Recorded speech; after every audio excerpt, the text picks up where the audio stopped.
دلابوکیای نازنین سلام، امیدوارم که حالتون خوب باشه. در خدمت شما هستیم با معرفی اتکلون دارک لاکچری از برند RKV محصول کشور فرانسه.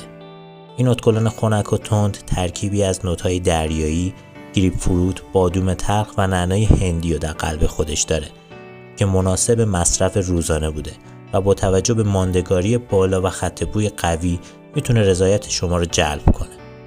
مطابق نظرسنجی انجام شده این عطر نمره 4 و 3 از 5 رو به خودش اختصاص داده که نمره فوق‌العاده‌ای برای این رنج قیمتی است.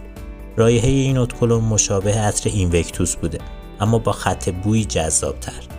بنابراین اگر به دنبال اتکلونی لوکس با قیمت مناسب هستید، بدون تردید پیشنهاد ما به شما اتکلون دارک لاکچری هستش. لطفاً تجربه خودتون رو از این عطر در کامنت ها با ما به اشتراک بگذارید.